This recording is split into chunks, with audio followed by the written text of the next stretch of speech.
so অনুশীলনী revision 2 তলৰ কোনবোৰ সংখ্যা পূৰ্ণগণ নহয় প্ৰথম কোৱেশ্চনটো হ'ল 3757 সো এটা ডাঙৰ নাম্বাৰ সো তাৰ আগতে মই এটা এক্সাম্পল দিব বিচাৰিছো 8 টো এটা পূৰ্ণগণ হয় নে নহয় আমি কেনেকৈ চেক কৰিম সো প্ৰথমতে এটা সংখ্যা পূৰ্ণগণ হয় নে নহয় তাৰ কাৰণে আমি কি কৰিব লাগিব তাৰ কাৰণে প্ৰথমতে আমি ফেক্টৰাইজ হয় না মৌলিক উৎপাদক বিশ্লেষণ কৰিব লাগিব সো 8 ক 2 এ হৰণ যাব 2 4 যা 8 2 2 যা 4 হয় না সো আমি 8 can be written as 8 ক আমি কেনেকৈ লিখিব পাওঁ 2 * 2 * 3 আৰু 2 * 2 * 2 2 * 2 * 2 সো কেইটা 2 পালো তিনটা সো আমি লিখিব পাওঁ 2 to the power 3 সেটা আমি কি বুজি পালো যদি এটা সংখ্যা বেলেগ এটা সংখ্যাৰ পাৱাৰ 3 হিচাপে লিখিব পাৰি মানে বেলেগ এটা সংখ্যাক যদি তিনিবাৰ মাল্টিপ্লাই কৰিলে সেই সংখ্যাটো ওলাই হেতু কি হয় পূৰ্ণগণ সংখ্যা যেনেকৈ 8 টো এটা পূৰ্ণগণ সংখ্যা হয় আৰু তেনেকৈ আৰু এটা যদি আমি এক্সাম্পল লওঁ এক্সাম্পল কি লম 27 টোক আমি যদি উৎপাদক বিশ্লেষণ কৰোঁ 3 কিমান যা 3 9 যা আকৌ 3 3 যা হয় না সো কেইটা 3 পালো এটা দুটা তিনটা তাৰ মানে আমি 27 ৰ সলনি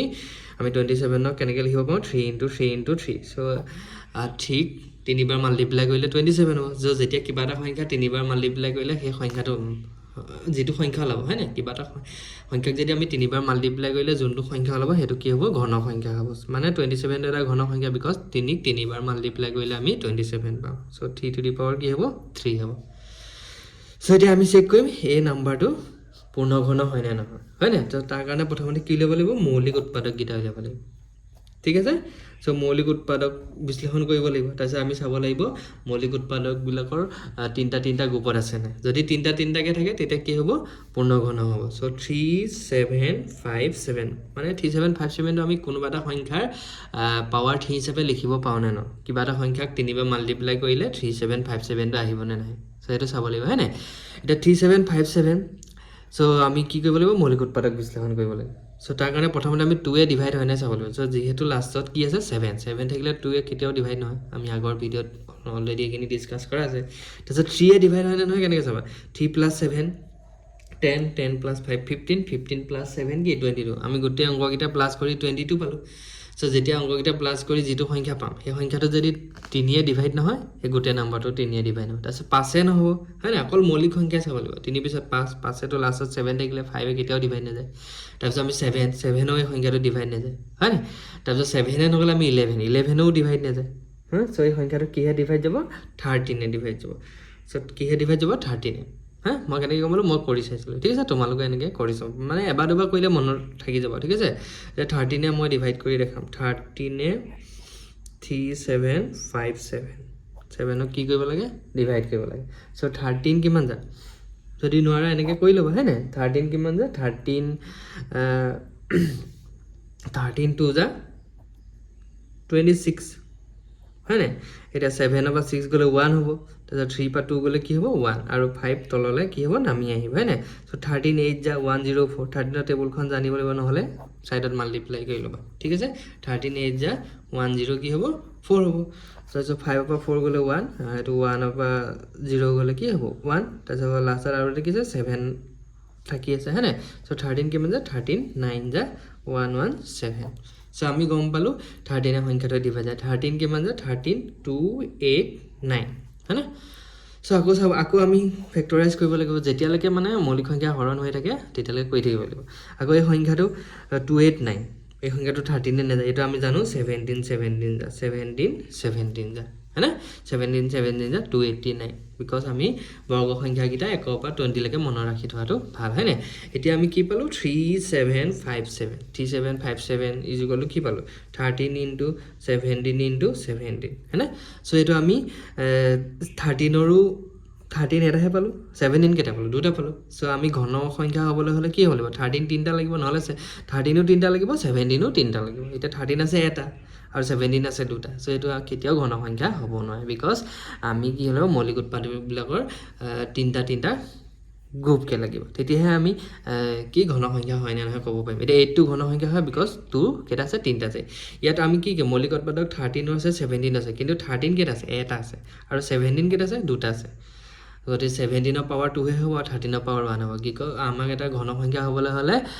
মৌলিক উৎপাদক বিলাকৰ পাৱাৰ কি লাগিব 3 লাগিব হয় না সো গতিকে এটো এটা ঘন সংখ্যা নহয় হয় না সো 3757 এটা কি ঘন সংখ্যা ঘন সংখ্যা কি নহয় ঠিক আছে বহুত ইজি খালি ডিভাইড কৰোঁতে সাৱধান হ'ব লাগিব ঠিক আছে এতিয়া আমি 2 নম্বৰ কোৱেশ্চনটো চাম 3375 এইটো এটা ঘন সংখ্যা হয়নে নহয় সো আমি কি কৰিব লাগিব মৌলিক উৎপাদকবিলাক উলিয়াব লাগিব হয়নে আমি এলচিএম মেথড দি মৌলিক উৎপাদকখিনি উলিয়াব লাগিব তাৰপিছত আমি চাব লাগিব মৌলিক উৎপাদক প্ৰত্যেকটো মৌলিক উৎপাদকৰে আমি তিনিটা গ্ৰুপ পাওঁ নে নাপাওঁ মানে চেম তিনিটা থাকিলে কি হ'ব ঘন সংখ্যা হ'ব সো আমি কৈ চালে বুজি পাই যাম 3375 সো লাষ্টত 5 আছে তাৰমানে আমি সংখ্যাটো 5 এ হৰণ যাব বুলি গম পালোঁ 5 6 যা 30 হয়নে 30 বা 30 কাটিলে 3 থাকিলে 3 আৰু 7 মিলি 35 5 7 যা 35 37 পৰা 35 গ'লে 2 থাকিলে 2 আৰু 5 মিলি 25 হ'ল 5 5 যা 25 আকৌ লাষ্টত 5 আছে 5 এ ডিভাইড যাব 5 1 যা 5 হয় না 6 পৰা 5 গ'লে 1 থাকিলে 1 আৰু 17 7 মিলি 17 হ'ল 5 3 যা 15 17 পৰা 15 গ'লে 2 থাকিলে 2 আৰু 5 মিলি 25 হ'ল 5 5 যা 20 আকৌ লাষ্টত 5 আছে আকৌ 5 এ ডিভাইড যাব 5 2 যা 10 হয় না 13 পৰা 10 কাটিলে কি থাকিব 2 থাকিব সৰি 3 থাকিব 3 আৰু 5 মিলি 35 হ'ল 5 7 যা 35 আকৌ এইটো 5 এ নাযায় শেষত 7 আছে হয়নে আমি 3 আছে কম 3 এ যাব 3 কিমান যা 3 9 যা আকৌ 3 এ যাব 3 যা হয়নে এতিয়া আমি কি পালোঁ 3375 সলনি আমি কেনেকৈ কি লিখিব পাৰোঁ 5 ইনটু কি 5 আকৌ এইটো 3 ইনটু 3 ইনটু 3 ইনটু 3 ইনটু 3 এতিয়া তোমালোকে ডাইৰেক্টলি এইবিলাক নিলিখিলেও ডাইৰেক্টলি ইয়াৰ পৰাই ক'ব পাৰিবা বিকজ 5 হয়নে এটা গ্ৰুপ পালোঁ 3টা 5 কেইটা আছে 3টা আছে আকৌ এইটো আমি বেলেগ এটা গ্ৰুপ পালোঁ সেটাটো 3 কেইটা আছে 3টা আছে মানে প্ৰতিটো কি হ'ল প্ৰাইম ফেক্টৰ মানে মৌলিক সংখ্যা 3টাকৈ আছে সো যেতিয়া নাম্বাৰটোক আমি 3টা মৌলিক সংখ্যা হিচাপে লিখিব পাৰোঁ হয়নে সো সেই সংখ্যাটো সদায় কি হ'ব ঘন সংখ্যা হ'ব সো ইয়াৰ কি সংখ্যাৰ ঘন সংখ্যা হ'ব সেইটো কেনেকৈ উলিয়াব 5 3টা আছে আমি লিখিব পাৰোঁ 5 পাৱাৰ 3 হয়নে উলিয়াব নালাগে মই উলিয়াই দেখাইছোঁ আৰু 3 3টা আছে 3 পাৱাৰ কি হ'ব 3 সো এইটো আমি লিখিব পাৰোঁ যদি পাৱাৰ সেম থাকে হয়নে তেতিয়া পাৱাৰটো কমন হৈ যায় আৰু বেছ দুটা কি হৈ যায় মাল্টিপ্লাই হৈ যায় সো এনচাৰটো কি হ'ব 15 পাৱাৰ 3 তাৰমানে আমি গম পালোঁ 15 যদি 3টা মাল্টিপ্লাই কৰোঁ এই সংখ্যাটো পাম হয়নে সো এতিয়া আমি এইটো ডেফিনেশ্যনৰ মতে এইটো ঘন সংখ্যা হৈ যাব বিকজ কিবা এটা সংখ্যাক যদি 3বাৰ মাল্টিপ্লাই কৰিলে সেই বেলেগ এটা যিটো সংখ্যা ওলাব সেইটো সদায় ঘন সংখ্যা এতিয়া 15ক 3বাৰ মাল্টিপ্লাই কৰিলে এই সংখ্যাটো ওলাব তাৰমানে এইটো ঘন সংখ্যা এইটো কাৰ ঘন সংখ্যা 15ৰ ঘন সংখ্যা ঠিক আছে সো 3375 এটা কি এটা ঘন সংখ্যা পৰীক্ষাত ডাইৰেক্ট লিখিবা পৰীক্ষাত ডাইৰেক্ট ইয়াৰ পৰা চাই ল'বা 5 কেইটা পালোঁ 5 3টা পালোঁ 3ও কেইটা পালোঁ 3টা পালোঁ সো মৌলিক উৎপাদক 3টাকৈ গ্ৰুপ বনি আছে মানে ডাইৰেক্টলি লিখি দিবা ঘন সংখ্যা ঠিক আছে এতিয়া 3 নম্বৰটো হ'ল 3332 সো এইটো এটা ঘন সংখ্যা হয়নে নহয় চেক কৰিবলৈ সো আমি একেই কি কৰিব লাগিব মৌলিক উৎপাদক বিশ্লেষণ কৰিব লাগিব হয় নাই 3332 সো লাষ্টত কি আছে 2 আছে 2 থাকিলে 2 এ ডিভাইড যাব 2 1 যা 2 3 পৰা 2 গ'লে 1 1 আৰু 3 মিলি 13 হ'ল 2 6 যা 12 13 পৰা 12 গৈ 1 থাকিলে 1 আৰু 3 মিলি আকৌ 13 হ'ল 2 6 যা 12 1 থাকি গ'ল 2 6 যা 12 আকৌ 2 এ যাব হয় নাই 2 8 যা 16 2 3 যা 6 2 3 যা 6 হয়নে এতিয়া আকৌ